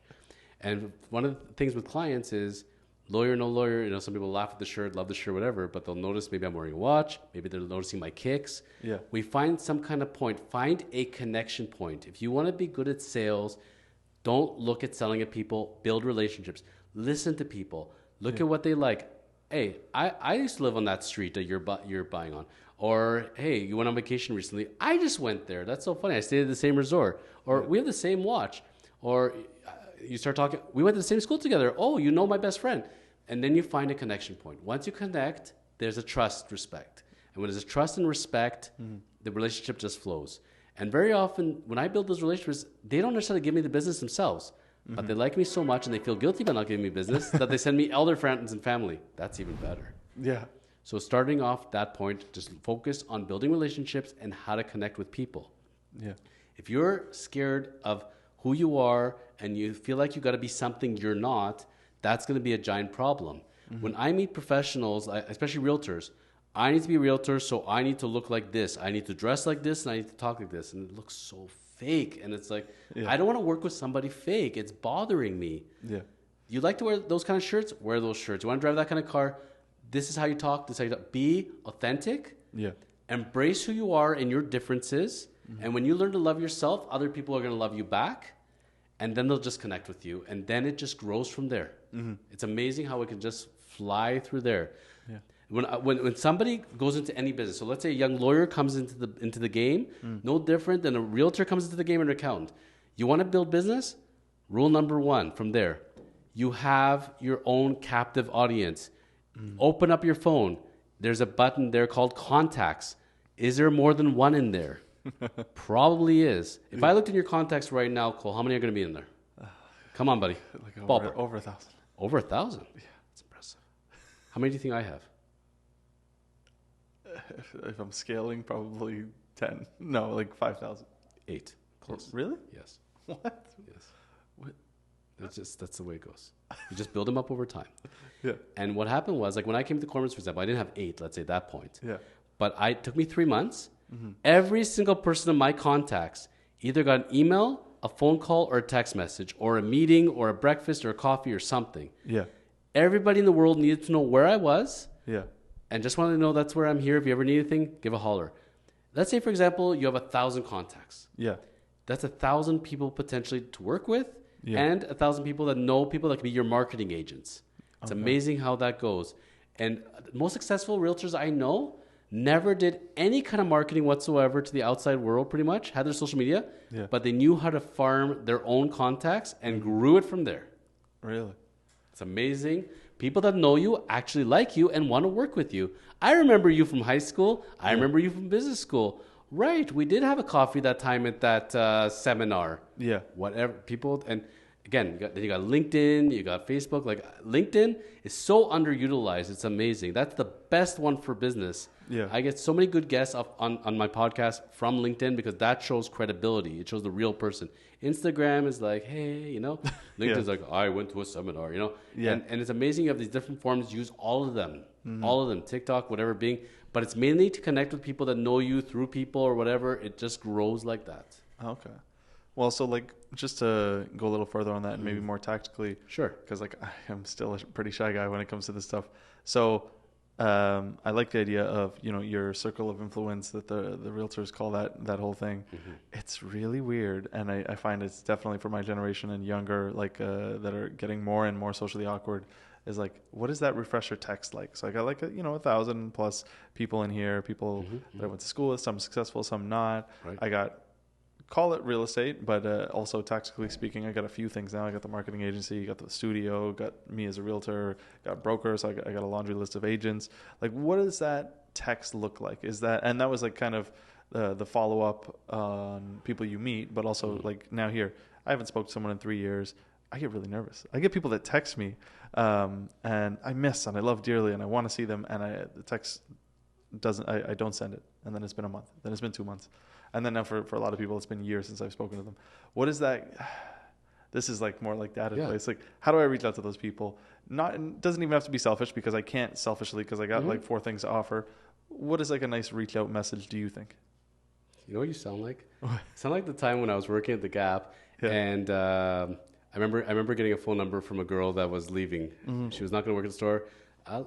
Take your number. We should go grab coffee sometime. Got the phone number, right? What do I send? And then I can't send it that afternoon because I can't seem desperate. And it's a Wednesday, so I'm gonna wait till Sunday because that's gonna sound good. Then Sunday comes, I'm like, I don't know. I don't want to seem too eager. You know what? A week and a half. That's gonna be good. And it just keeps building. And the stories we build in our minds. Yeah. You know what really comes down to? Yeah. It's funny. Personal, and I know joking aside, personal, professional is no different. Yeah. When you're going on a date, it's no different than going on a job interview. You're just deciding which position you're applying for, But at the end of the day, it's the same principles. You're overthinking it, bro. That's it. You want a message. Jack, how's it going, buddy? Yeah. Haven't spoken to you in a while. How dare you text me after waiting? No, whatever. Nobody cares. Yeah. Nobody cares. We become to the age of so impersonal. Yeah. You and I could be in mid-conversation and just leave the conversation. Like, you imagine talking on the phone. Hey, Cole, how's it going? Good. So what's going to go on? Yeah, I've been going to school. Hello. And I just hung up on you. No, but that's what text messaging is like. Yeah, it really is. So nobody cares. Why do you? Yeah. You want to message somebody? Just message somebody. And you know what? I know I ignored you for 7 years there, but I've been really busy, and now I'm back. Yeah. That's all that matters is that you're back. Yeah. Don't overthink it. And you know what? They want to ignore you, they'll ignore you. If they want to talk to you, they'll talk to you. And guess what? They ignored you the same way. It's really, they're in the same boat. They could have messaged you too. Yeah. Right? Yeah. You have those friends that like message you every 3 days. Hey. Yeah. Talk to me. And you know those friends like no matter when you message, hey, you want to go out? Yes. I didn't even tell you what day. It doesn't matter. You have those friends that are always on standby ready. Yeah. That's okay. And they understand. Other people understand also. Seriously. Yeah. So think about the message. Don't overthink it and just get it out there. That's it. You can keep it very short and sweet. It's very different versus when you're cold calling. Yeah. Like for example, when I'm cold calling a professional or a celebrity to come on Chosen Life. Yeah. Okay, so I do craft instead of 30 seconds, I'll spend 2 minutes to 5 minutes max. Okay. But I'm also a good writer, so I can pull that off. Yeah. It's very simple. Who am I? Who are you? Why we work well together. Very simple. If you're going to go cold calling and everything else, start off with, hey, big fan of yours, love your house, love what you're about. We know each other through so-and-so. This is who I am. This is why we need to connect. Let's talk. Boom, boom, boom. Done. Easy. Very simple.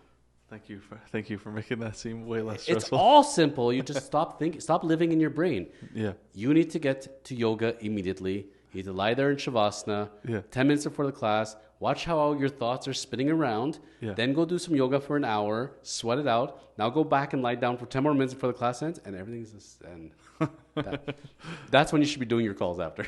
Sounds good. That sounds good. So you did mention watches. So I did want to ask you, I know you've spoken, you like watches, you have a couple, you just made a video. I don't want you to spoil anything, but maybe a plug to that video. But Yes. Tell us a little bit about your watch collection or what you like. What do you got going on? It's funny you mentioned that because you did bring it up and I was laughing because I literally taped it last night. That's so funny. And it's a watch collector on my website. I'm on this Collector Canada website. Yeah. You know, I'm one of the small guys on there. There's a lot of shooters on there. Anyways, so I bought a watch from this gentleman. His name's RJ. Yeah. RJ's freaking awesome. And I got to meet RJ at his house, and he literally lives in a palace. And like literally there's Birkin bags all over, Oh, nice. and it's like Gucci everything. And then it's like, you want to see the watch collection? And it's like, let me bring you one of the boxes. And I'm like, and he brings the box. Yeah. This box, any one watch in there is everybody's dream fantasy that nobody can attain. Yeah. There's multiple watches in the box, Yeah. and this is one of the boxes, okay? So why am I telling you this? Yeah. This is RJ's watch that I purchased. Oh, nice. That's nice. Let's see it. Yeah. What do we got there? We got what you're wearing. And it's, by the way, as RJ put it, it's not Omega, it's Omega. It's Omega. Omega, Okay. yes, for the Yeah. connoisseurs out there. So I bought his Omega, Yeah. and that's what I'm wearing right now. And it's funny, some people change watches every day. I wear my one, I like it, and then I decide to shift. Yeah. But it's a very loyally watch. You know, it works Yeah. very well. I can wear it with jeans, I can wear it with a suit. But I'm wearing RJ's watch, and I wear it with pride because Yeah. I got it from RJ. Yeah. So watches is a professional. So many professionals tell me I can't afford it. Makes me look douchey. I shouldn't be spending it. I'm like, what image do you want to give people? Like seriously, you're wearing a nice suit and you're driving a nice car and you're wearing a Timex. Like nothing wrong with Timex, but seriously, you want shooters and you want people buying multi-million-dollar houses with you. Get a nice watch on. Come on. Yeah. It doesn't have to cost that much. Like honestly, go buy one for 500, 1,000, or go buy that Rolex for 10 plus. Whatever you got to do. Yeah. That watch doesn't cost you money. That watch makes you money. So- Every time. Okay, so wait. Just to get on that. One, what is a good $500 to $1,000 watch that you think is like the first like go-to watch? And two, do you think watches can be a good investment? And if so, why / which ones? But first, start with that. Like, what's a good $500 to $1,000 I want to spend? So I'm not going to overstep too much on what we talked about in the watch episode with Yeah. RJ again. That one is premiering mid-May, I believe. On always Chosen Life drops on Mondays at noon. Yep. So keep an eye out for RJ's episode. It's going to be freaking awesome. It's supposed to be 1 hour taping, ended up being a 2 hour taping almost because we just kept talking about watches. It's freaking amazing. Nice. Do your research. Go on the collector website, like join a Canada Watch Collector CWC website. Yeah. Start going on the forums and start listening to those collectors. It's amazing. People starting off, like one of the things RJ pointed out on our show was people think watches is very exclusive, and we're trying to be very snotty and push people out and say you don't have an Omega, so get lost. No, we want to be inclusive. Yeah. It's amazing the person with a $2 million collection is talking to the person with the $10 watch. Because it's about the pride and passion of the timepiece collecting. Now, first of all, we need to help with your lingo. It's not watches, it's timepieces. Timepieces. Yes, yes, it's a watch, it's a timepiece, you know? Gotcha. So that's number one. Yeah. From there, once you go on the forums, start talking, do your research, everything else. Like, for example, like you got a Tissot, for example, you know, a nice Swiss watch. Some people like Shinola, you know, like you'll find all these nice brands all of a sudden. They look like nice watches. They're not very expensive. Yeah. But man, they look good on the wrist. And it's a starting point. You got to start from somewhere. When you want to start coming up with the big boys and the big girls, you know, like that, where we're going to be going, you know, a lot of people like, you know, start off with Tag. Okay. Tag. Tag is a nice starter brand for people. They have obviously higher levels as well, but a lot of us started with Tag. Yeah. And then you decide if you're going to get into Omega, Breitling, you start getting into those. See, it starts to become into increments. Everything's levels, Cole. Yeah. Everything is levels. Like you think you have a nice car at $50,000. Well, that guy's driving a $250,000 Rolls Royce. That driving a $500,000 Bugatti. This is all, everybody's at levels. No matter where you think is your point, it can be broken through, right? So fine, get a $100 watch, $200 watch, $500 watch. Then we start breaking to the 1,000. Yeah. A lot of, you know, I got professionals that you and I both know, Yeah. and you know who you are. And you come back and you're like, can I get a nice watch for $2,000? Well, Sorry, you're not. Depends what nice is. What's nice? Like, yeah, I want to get a Rolex. Yeah, if we had a time machine 12 years ago, get you all you want. Yeah. But it doesn't work like that. Like, they got to be realistic. And just because, you remember we talked about all or nothing? Yeah. Watches do not have to be all or nothing. Mm-hmm. You can go get a watch at $2,000, sure. Yeah. But there's price points. It's amazing how, like with houses, when you go from 2,000 to 3,000 to 5,000 to 10,000, the jump in the watch quality and the brand is outstanding. The way that with a house, 200,000, 300,000, 500, 750, a million. Every increment. Watches are no different. Cars are the same thing.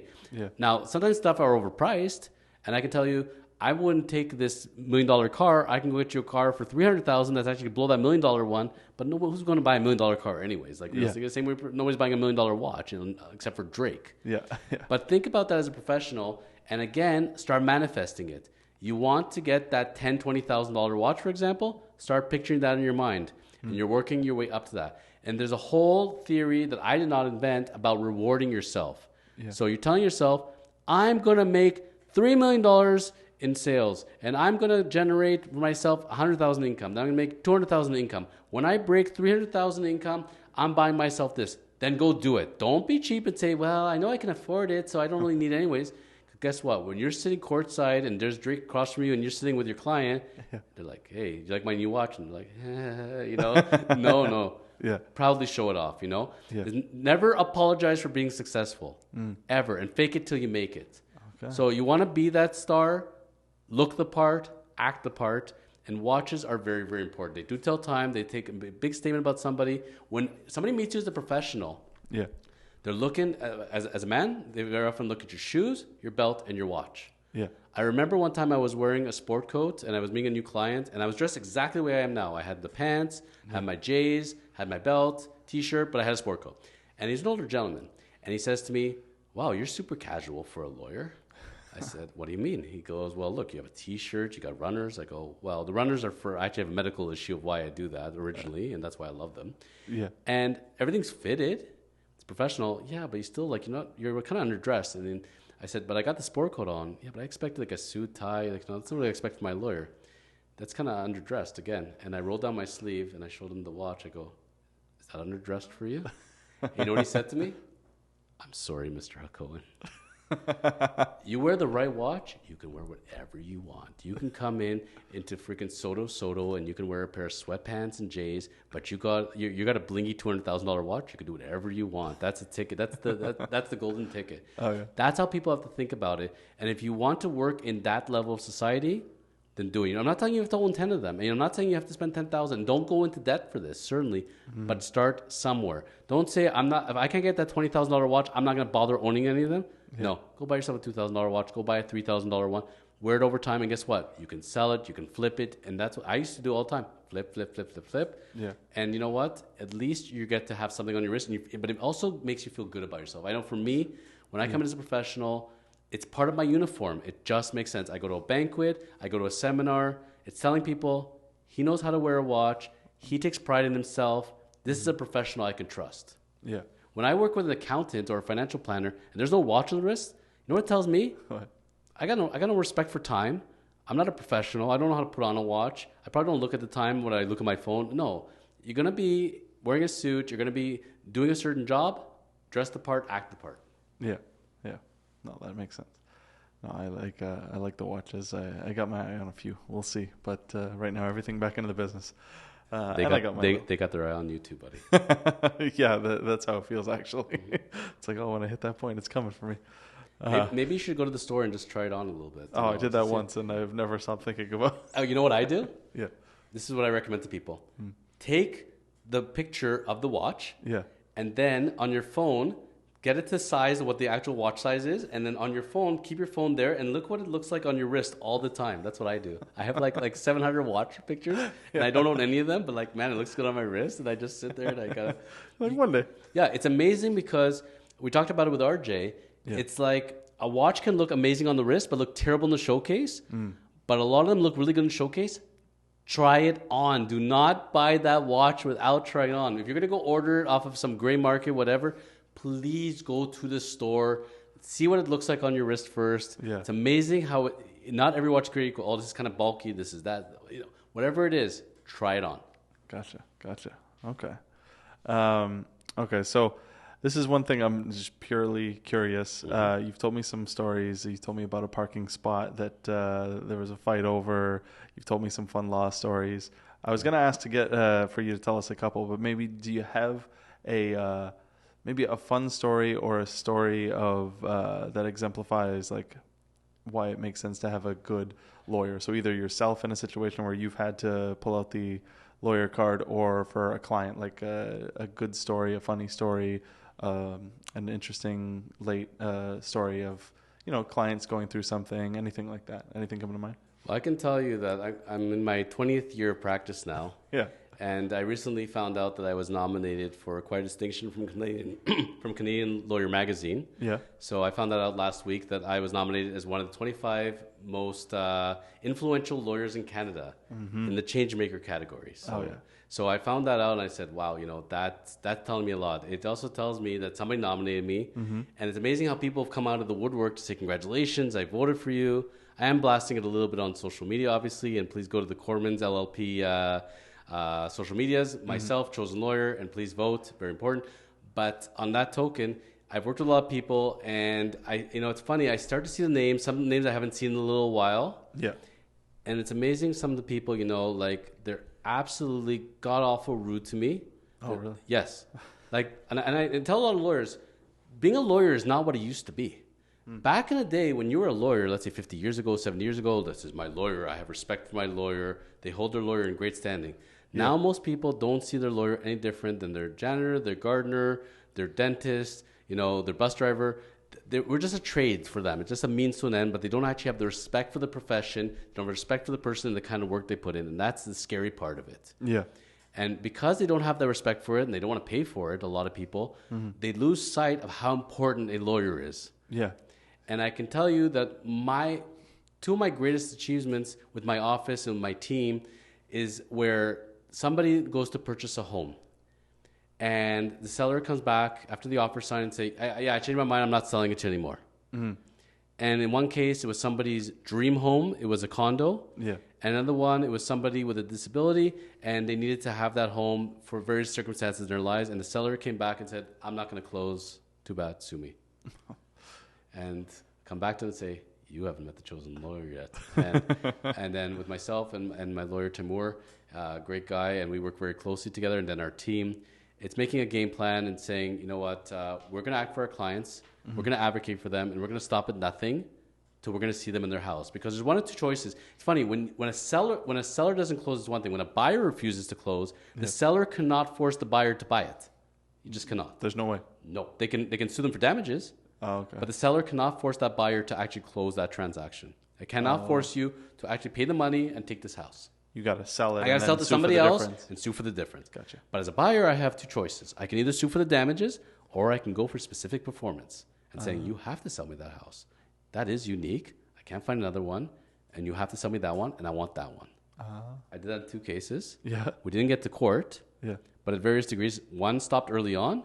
One, they didn't, and they actually closed and it was fine. One, they decided not to close, and we had to register on title the agreement so that there's no way that they can go and sell it to somebody else. Yeah. And I can go to the whole shit show it was as far as how the people acted. Like, they agreed to sell us a property, but then they go list it on the MLS for rent at the same time. It's like, you cannot rent it to somebody and us assume a tenant. We expected it clear. It's currently vacant. You have no right to do that. What are you doing? Yeah. They said, fine, they take it down. Then they go list it on Kijiji a week later. Like, what is wrong with these people? And the thing is, it's lawyers that care. Yeah. And in one case, I knew those clients. They were good clients of mine. The other one was introduced from a lawyer, but I knew the circumstances. And I said, you know what? I'm going to stop at nothing till we're going to get these people their homes. And they got their homes. And that was the best feeling on the planet. And that's why I work with a lot of first-time buyers. And they're so nervous and scared. And they're so frustrated by the end of it. And just seeing them in their homes and walking them through it. Best feeling in the world. I don't go to court to sue people. I'm not trying to make people's lives miserable.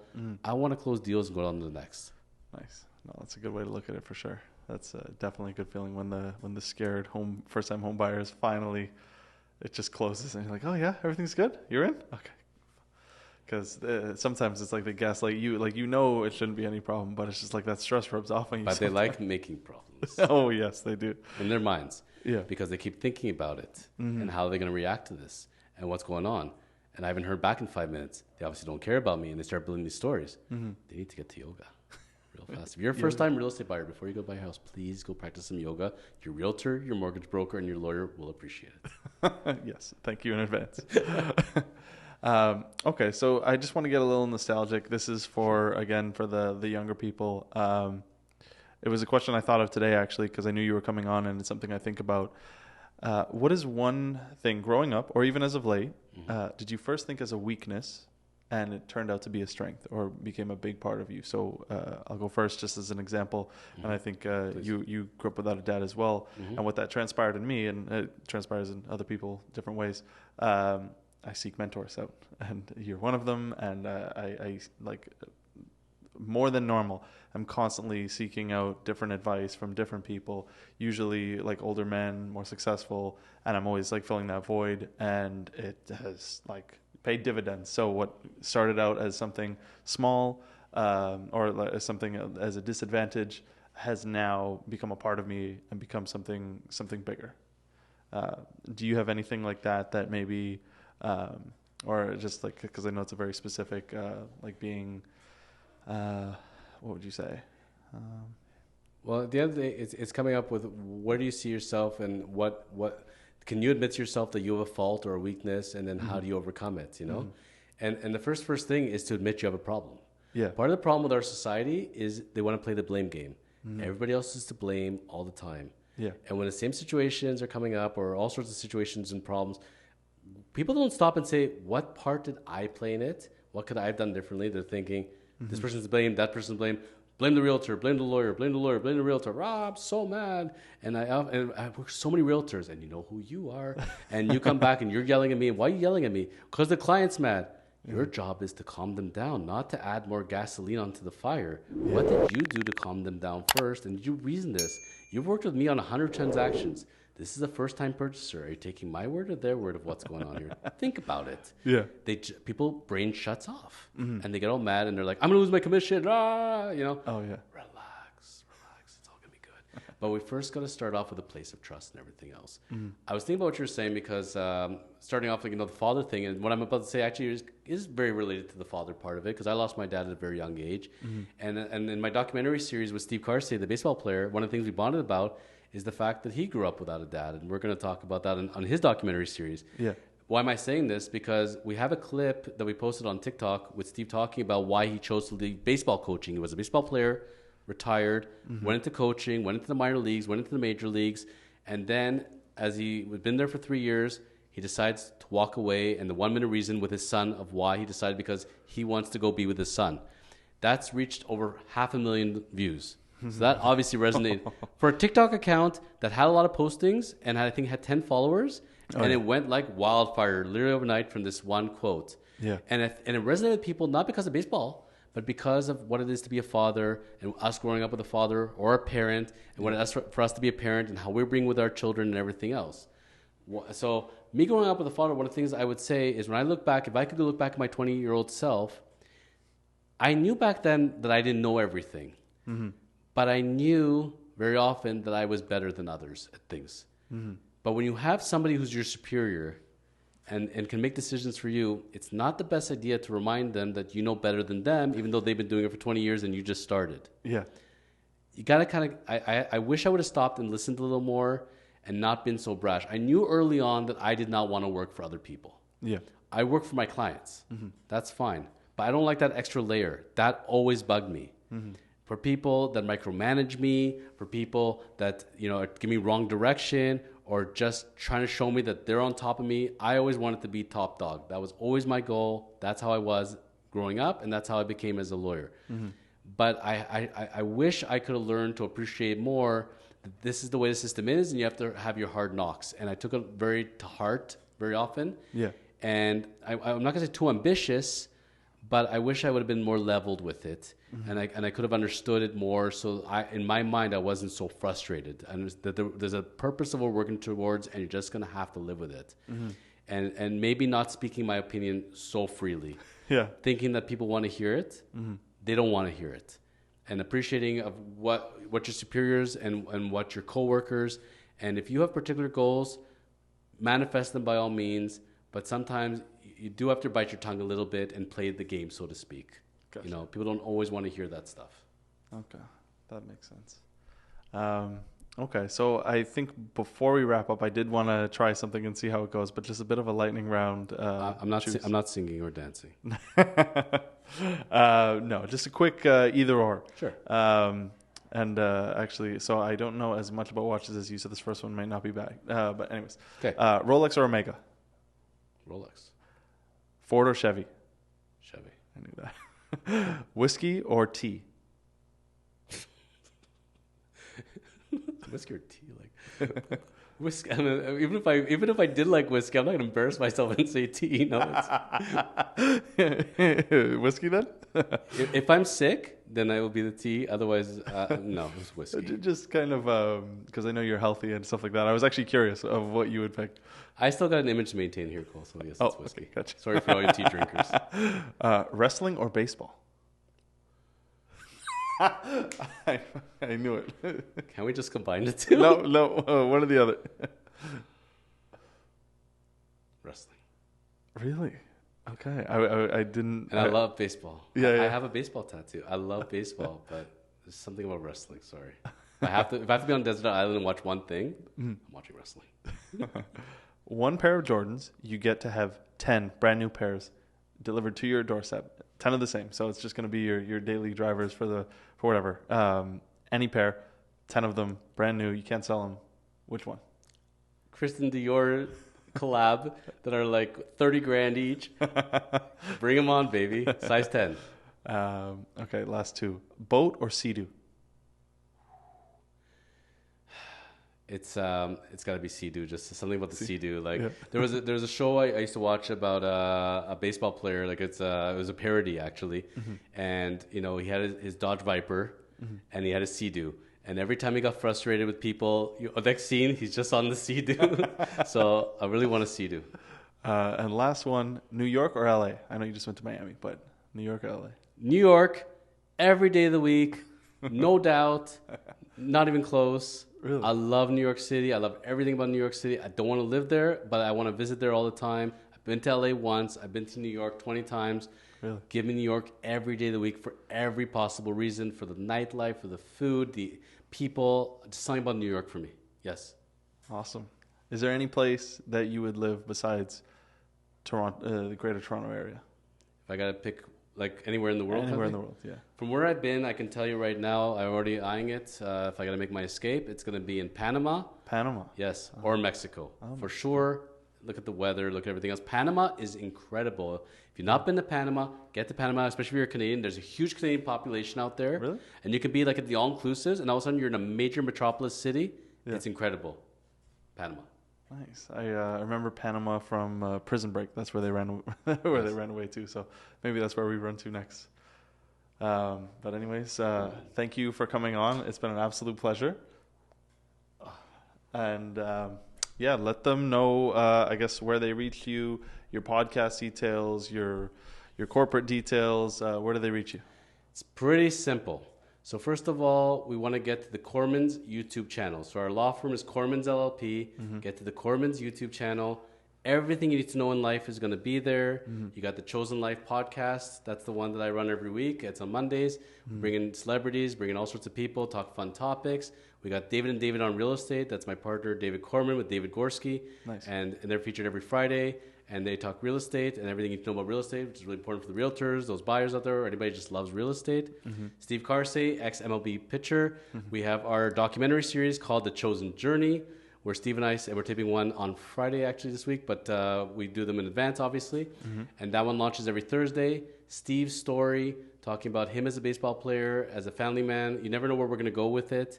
And it was going to be an autobiography that we were going to prepare 10 years ago, turned into a documentary series. It's blowing up on TikTok right now. Like I said, he broke 500,000 views on his last clip. So he's obviously resonating with the audience you want there.